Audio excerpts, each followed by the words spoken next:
குறிஞ்சி கிராமத்துல சிவசாமிங்கிற ஒருத்தர் தன் மனைவி சீதா, மக மாற, மருமக கயல்விழியோட கூட்டு குடும்பமா ஒற்றுமையா சந்தோஷமா வாழ்ந்துட்டு வந்துட்டு இருக்காரு. சிவசாமியும் மாறனும் ஒரு வெள்ளி சாமான் கடை வச்சு நடத்திக்கிட்டு வந்துட்டு இருக்காங்க. சீதா, இன்னைக்கு மத்தியானத்துக்கு சாப்பாடு எதுவும் கொடுத்து அனுப்பிச்சிடாத. நானும் பையனும் புது சரக்கு வாங்குறதுக்காக பட்டணத்துக்கு இன்னைக்கு போக போறோம். ஐயோ, என்னங்க நீங்க முதல்லயே சொல்லியிருந்தீங்கன்னா மத்தியானம் சாப்பிடுறதுக்கு சாப்பாடு ஏதாவது டிஃபன் பாக்ஸ்ல கட்டி கொடுத்துருப்பேன்ல. இல்லம்மா, இப்ப காலையில தான் போலான்னு முடிவு பண்ணணும். சரிங்க, காசு மிச்சம் பண்றேன்னு அப்பாவும் பிள்ளையும் மத்தியானம் பட்னியாவே கிடக்காதீங்க. ஏதாவது ஒரு நல்ல ஹோட்டலா பார்த்து சாப்பிட்டுருங்க. என்னங்க, என்னையும் கடைக்கு கூட்டிட்டு போனீங்கன்னா இந்த மாதிரி நீங்க வெளியூர் போகும்போது கடையை பாத்துக்கிறதுக்கு உதவியா இருப்பேன்ல. எனக்கு இங்க பொழுதும் போக மாட்டேங்குது. நான் படிச்ச படிப்பும் வீணா போய்கிட்டு இருக்கு. அம்மாடி கயல், உனக்கு எத்தனை முறை சொல்றது? நம்ம குடும்பத்துல எல்லாம் பொம்பளைங்க வேலைக்கு போற பழக்கமே கிடையாது. நீ இன்னைக்கு இல்ல என்னைக்கு கேட்டாலும் இதே பதில் தான் உனக்கு. என்ன மாற அமைதியா இருக்க? உன் மனைவிக்கு எடுத்து சொல்லுப்பா. ஆமா கயல், அப்பா சொல்றபடி கேளு. உனக்கு பொழுது போகலைன்னா டிவி பாரு, அப்படியே நேரம் போகலைன்னா மொபைல்ல யூடியூபோ ரீல்ஸோ பாத்துக்கிட்டு இரு அப்படின்னு சொல்லிட்டு மாறனும் சிவசாமியும் கடைக்கு கிளம்பி போனாங்க. காலையில கிளம்பி போன சிவசாமியும் மாறனும் நைட்டு 10 மணிக்கு தான் வீட்டுக்கு திரும்பி வந்தாங்க. ஏங்க, ஏன் இவ்வளோ லேட் இன்னைக்கு? பட்டணத்துல இருந்து திரும்பி வர்றதுக்கு லேட் ஆயிடுச்சா? இல்லம்மா, பட்டணத்துல இருந்தெல்லாம் எப்பவும் போலவே திரும்பி வந்துட்டோம். கடையில ஒரு சின்ன பிரச்சனை, அதனாலதான் லேட் ஆயிருச்சு. சின்ன பிரச்சனைன்னு உங்க வாய் தான் சொல்லுது. ஆனா உங்க முகத்தை பார்த்தா பிரச்சனை பெருசா இருக்கும் போல தெரியுதே. பிரச்சனை கொஞ்சம் பெருசுதான்.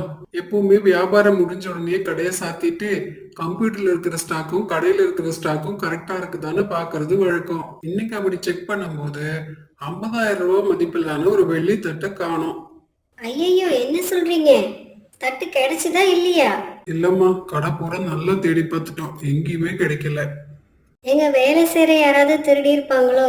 இல்ல, கடை முழுக்க சிசிடிவி கேமரா இருக்கு. அத ஃபுல்லா நாங்க செக் பண்ணிட்டோம், யாரும் அப்படி எடுத்துட்டு போகல. இப்ப என்னங்க பண்ண போறீங்க? போலீஸ்ல ஒரு கம்ப்ளைண்ட் கொடுக்கலாமாங்க?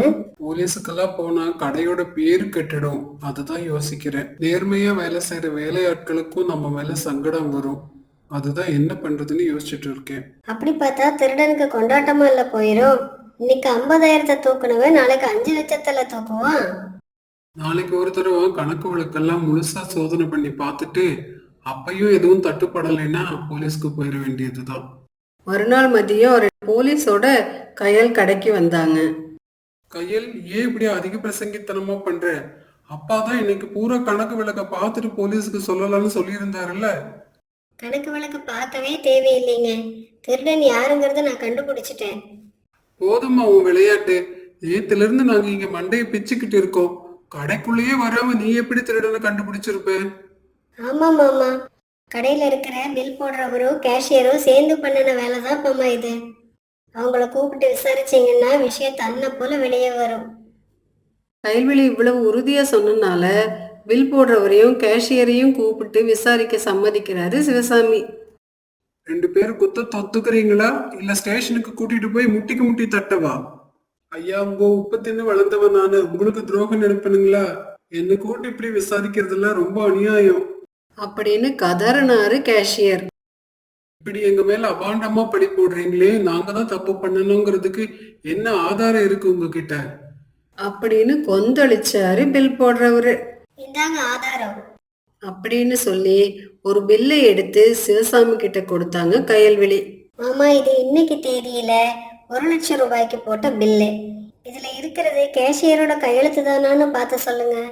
ஆமா, இது கேஷியரோட கையெழுத்தே தான், எனக்கு நல்லா தெரியும். காசு கொடுத்தா எந்த மாதிரி வேணாலும் கையெழுத்து போடுறதுக்கு ஏமாத்துக்காரங்க ஊர்ல நிறைய பேர் இருக்காங்க. இந்த கையெழுத்தை மட்டுமே வச்சுக்கிட்டு நான் தான் குத்தவாளின்னு எப்படி நீங்க சொல்லுவீங்க? கையெழுத்தை மட்டுமே வச்சுக்கிட்டு முடிவு பண்றதுக்கு நானும் அவ்வளோ பெரிய முட்டாள் இல்லை கேஷியர் சார். வாடிக்கையாளர் உங்ககிட்ட 500 ரூபாய் 2000 ரூபாய் நோட்டு கொடுத்தா அது கள்ள நோட்டா நல்ல நோட்டான்னு தெரிஞ்சுக்கிறதுக்கு நீங்க என்ன பண்ணுவீங்க கேஷியர்? இப்ப கேஷியர் பதிலே பேசாம அப்படியே நின்னுக்கிட்டு இருந்தாரு. ஆமா, கேஷியர் பேச மாட்டாரு. நீங்க சொல்லுங்க என்ன பண்ணுவீங்கன்னு. 500 ரூபாய் 2000 ரூபாய் தாள்களோட வரிசை எண்களை பில்லில எழுதி இந்த வாடிக்கையாளர் கிட்ட தான் வாங்கிட்டோங்கிறதுக்கு அடையாளமா அவங்க கிட்ட ஒரு கையெழுத்து வாங்கி வச்சுக்குவோம். இந்த பில்லுல இருக்கிற வரிசை எண்களும் இந்த கட்டில இருக்கிற வரிசை எண்களும் சரியா இருக்கான்னு ஒரு தடவை பார்த்து சொல்லுங்க மாமா. கயல்விழி 2000 ரூபாய் நோட்டுக்கட்டு ஒன்று எடுத்து சிவசாமி கிட்ட கொடுத்தாங்க. ஆமா, இது ரெண்டும் ஒரே வரிசை எண்கள் தான். இந்த ரூபா கட்டு எங்கிருந்து எனக்கு கிடைச்சது தெரியுமா மாமா?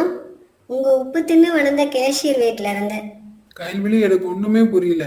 பில்லுல இன்னைக்கு தேதி போட்டு இருக்கு. அப்படின்னா கேஷியர் இன்னைக்கு தான் இந்த பணத்தை வாங்கியிருப்பாரு. ஆனா காலையில இருந்து அவரே கடையை விட்டு வெளியே போகவே இல்லை. காசு மட்டும் எப்படி அவர் வீட்டுக்கு போச்சு? இவங்க தான் தப்பு பண்ணனாங்கிறத நீ எப்படி கண்டுபிடிச்ச? சொல்றேன் மாமா. இன்னைக்கு காலையிலேயே நான் கடைக்கு பக்கத்துல இருக்கிற மரத்துக்கடியில வந்து நின்னுட்டேன். மறைவா நின்னுக்கிட்டேன்னா கடையில இருந்து வர்ற ஒவ்வொரு வாடிக்கையாளர்கிட்ட இருந்தும் பில்ல வாங்கி பார்க்க ஆரம்பிச்சேன். சார், நீங்க அந்த வெள்ளி சாமான் கடையில இருந்து பொருள் வாங்கிட்டு வர்றீங்களா? ஆமா, அங்க இருந்துதான் நான் 2 குத்து விளக்கு வாங்கிட்டு வந்துட்டு இருக்கேன். அவங்க ஒரு பில் பண்ணி உங்ககிட்ட கொடுத்துருப்பாங்கல்ல, அதை கொஞ்சம் காமிங்க. நீங்க யாருமா? நான் எதுக்கு பில்லு உங்ககிட்ட காமிக்கணும்? நாங்க வருமான வரித்துறையில இருந்து வர்றோம். இந்த கடையில நிறைய வரி ஏய்ப்பு நடக்கிறதா எங்களுக்கு தகவல் வந்திருக்கு. அதனாலதான் விசாரிக்கிறதுக்கு வந்திருக்கோம் அப்படின்னு சொல்லி வர்ற எல்லாத்துக்கிட்ட இருந்தும் பில்லை வாங்கி பார்க்க ஆரம்பிச்சேன். எல்லா பில்லையும் எல்லாம் சரியா இருந்தது. எல்லா பில்லையும் நான் என் மொபைல்ல போட்டோ எடுக்க ஆரம்பிச்சேன். எந்த பில்லுலையும் இல்லாம இந்த பில்லுல மட்டும் மேல இருக்கிற இந்த சிகப்பு புள்ளி எனக்கு கொஞ்சம் நெருடலா தெரிஞ்சது.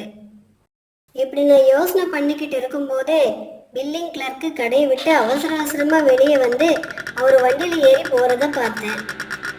நானும் அவரை பின்தொடர்ந்து போனேன்.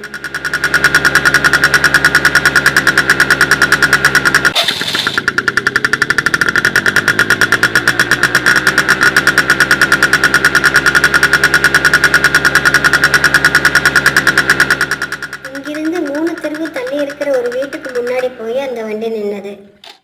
பாக்கெட்ல இருந்து எதையோ எடுத்துக்கிட்டு வீட்டுக்குள்ள போன பில்லிங் கிளர்க்கு 2 நிமிஷத்துல எல்லாம் அந்த வீட்டை விட்டு வெளியே வந்து வண்டி எடுத்துட்டு கிளம்பிட்டாரு. அது கண்டிப்பா இந்த பில்லுல இருக்கிற இந்த 1 லட்சம் ரூபாயா தான் இருக்கும்னு எனக்கு தோணுச்சு. ஆனா அது கேஷியர் வீடா, பில்லிங் கிளர்க்கு வீடா, யார் வீடுன்னு எனக்கு தெரியல. இருந்தாலும் தைரியத்தை வரவழைச்சுக்கிட்டு வீட்டுக்குள்ள போனேன். யாருங்க நீங்க? என்ன வேணும் உங்களுக்கு? இந்த வீட்டுல வச்சு நீங்க கஞ்சா வியாபாரம் பண்றதா எங்களுக்கு தகவல் வந்தது. அதனால மேலதிகாரிங்க உங்களை கைது பண்ணி உடனே கூட்டிட்டு வர சொல்லி அனுப்பிச்சாங்க. வாங்க போலாம். ஐயோ, அப்படியெல்லாம் ஒன்றும் இல்லைங்க. உங்களுக்கு யாரோ தப்பா தகவல் கொடுத்துருக்காங்க. நாங்க காலையில இருந்து உங்க வீட்டை கண்காணிச்சுக்கிட்டே தான் இருக்கோம். இப்பதானே ஒரு பேக்கெட் நிறைய கஞ்சாவை கொண்டு வந்து உங்க வீட்டுல ஒரு பையன் கொடுத்துட்டு போனாரே. எடுங்க, அந்த பொட்டலத்தை எடுத்துக்கிட்டு வந்து ஜீப்ல ஏறுங்க, வாங்க. ஐயோ, அது கஞ்சா எல்லாம் இல்லைங்கம்மா, வெறும் ரூபா நோட்டு. இப்பதான் எங்க வீட்டுக்காரர் கொடுத்தனுப்பதான் சொல்லி ஒருத்தர் வந்து கொடுத்துட்டு போறாரு. அப்படியா? உங்க வீட்டுக்காரர் எங்கம்மா வேலை செய்யறாரு? அவரே இங்கிருந்து 3 தெரு தள்ளி இருக்கிற வெள்ளி சாமான் கடையில கேஷியரா வேலை பார்த்துட்டு இருக்காருமா. நீங்க அங்க வேணாலும் போய் விசாரிச்சுக்கோங்க. அப்படியா? சரி, இந்த ரூபா நோட்டை நான் எடுத்துட்டு போறேன். சாயந்தரம் வேலையில இருந்து உங்க வீட்டுக்காரர் வந்ததும் ஸ்டேஷனுக்கு கூட்டிட்டு வந்து கணக்கு சொல்லி இந்த காசை திருப்பி வாங்கிக்கோங்க. இப்படிதான் மாமா இந்த ரூபா நோட்டு என் கைக்கு வந்தது. போலீஸ் ஸ்டேஷனுக்கு போய் நடந்த எல்லாத்தையும் விலாவரியா ஒரு கம்ப்ளைண்ட் எழுதி கொடுத்து கையோட போலீஸையும் கூட்டிட்டு வந்துட்டேன் மாமா. என்ன விசுவாசிகளே, குத்தத்தை ஒத்துக்கிறீங்களா? எனக்கு தெரிய வேண்டியதெல்லாம் 3 கேள்விக்கு பதில். ஏன் பண்ணுனீங்க? எப்படி பண்ணுனீங்க? எப்போதுல இருந்து பண்றீங்க? இதுக்கு நீங்க பதில் சொல்லலைன்னா விளங்க மாட்டி தெரு தெருவா இழுத்துட்டு போவேன். ஐயோ, அப்படியெல்லாம் பண்ணிடாதீங்க ஐயா. மான மரியாதையே போயிரும். எல்லா உண்மையும் நாங்க சொல்லிடுறோம். அன்னைக்கு ஒரு நாள் நான் பில்லிங் கிளர்க்கு தண்டபாணி வீட்டு பக்கமா போயிருந்தேன். சரி, அப்படியே அவரையும் பார்த்துட்டு போயிடலாமேன்னு அவர் வீட்டுக்கு போனேன். அடடே, வாங்க கோவிந்தன் சார், என்ன இந்த பக்கம்? இந்த பக்கமா ஒரு சின்ன வேலையா வந்தேன். சரி, உங்க வீடு இங்கே தானே, அப்படியே உங்களையும் ஒரு இட்டு பார்த்துட்டு போகலாமேன்னு வந்தேன். அப்புறம் சொல்லுங்க, வாழ்க்கையெல்லாம் எப்படி போயிட்டு இருக்கு? என்னத்த சொல்றது சார், வாழ்க்கை அது பாட்டுக்கு நம்ம கண்ட்ரோல் இல்லாம போய்கிட்டு இருக்கு. வாங்குற சம்பளம் வாய்க்கும் கைக்குமே பத்த மாட்டேங்குது.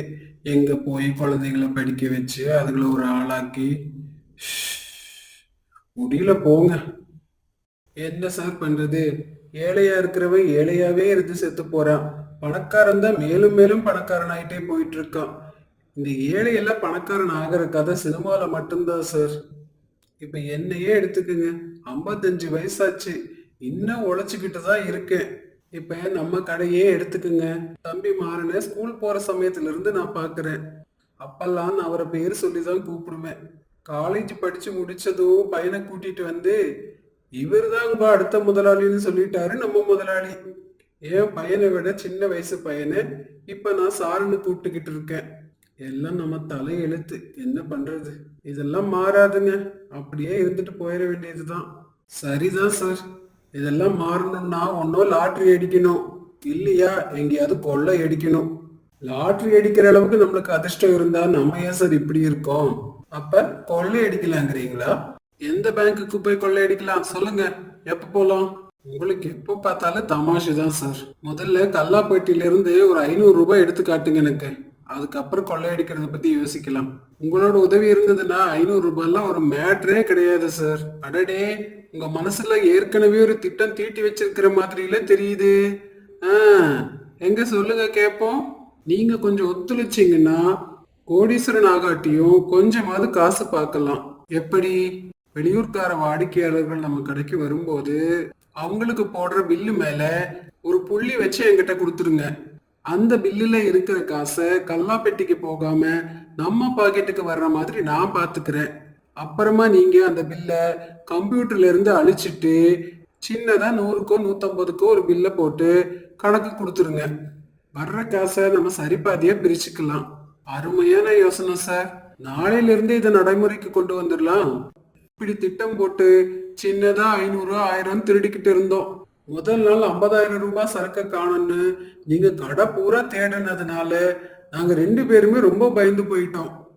கேஷியர், நம்ம அவசரப்பட்டு 50,000 ரூபாய் சரக்க தூக்கி இருக்க கூடாதோ? ஆமாங்க தண்டபாணி, எனக்கும் அப்படிதான் தோணுது. மாட்டிக்கிட்டோம்னா 2 பேத்துக்கும் வேலையும் போச்சு, வாழ்க்கையும் போச்சு. அதனால இன்னைக்கு கடைசியா ஒரு பெரிய தொகையை தூக்கிடலாம். 50,000 ரூபாய் காணுங்கிறதுனால சும்மா இருக்க மாட்டாங்க, கண்டிப்பா போலீஸுக்கு போவாங்க. அதுக்குள்ள காலையிலேயே ஒரு பில்லை நம்ம தூக்கிடலாம். பாத்ரூம் போற நேரத்துல அந்த காசை கொண்டு வந்து நான் உங்ககிட்ட கொடுத்துட்றேன். மருந்து கடைக்கு போயிட்டு வரேன்னு சொல்லிட்டு நீங்க அந்த காசை கொண்டு போய் என் வீட்டுல சேர்த்துருங்க. போலீஸ் வரும்போது நம்ம கையில காசும் இருக்காது.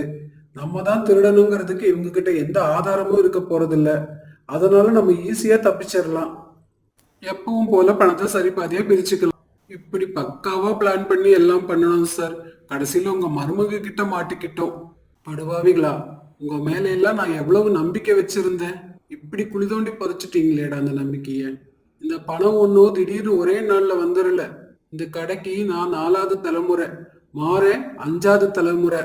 காலேஜ் படிச்சு முடிச்சுட்டு தொழில் கத்துக்க வராம வேற எப்படா தொழில் கத்துக்க வருவாங்க? உங்களை மாதிரி சில ஆளுங்க இருக்கிறதுனாலதான் நேர்மையா இருக்கிற வேலையாட்களையும் சேர்த்து கண்காணிக்க வேண்டியதா இருக்கு. கண்ணு முன்னாடியே நிக்காதீங்கடா, போங்க சார், ஸ்டேஷனுக்கு கூட்டிட்டு போங்க சார் இவங்கள. அம்மா கயல், உனக்கு ரொம்ப நன்றி. என்னோட இந்த 40 வருஷ சர்வீஸ்ல இந்த மாதிரி ஆனதே இல்ல. என்னுடைய நிர்வாகத்திறன் மேலேயே எனக்கு சந்தேகம் வர ஆரம்பிச்சிருச்சு. மாமா, தப்பு பண்ணணும்னு நினைக்கிறவன் நம்ம எவ்வளவுதான் திறமையா நிர்வாகம் பண்ணனாலும் பண்ணதான் செய்வாங்க. அதுக்காகலாம் நீங்க கவலைப்படாதீங்க மாமா. புதுசா உன்ன மாதிரி திறமையான ஆட்கள் வியாபாரத்துல வர்றதுல தப்பே இல்லம்மா.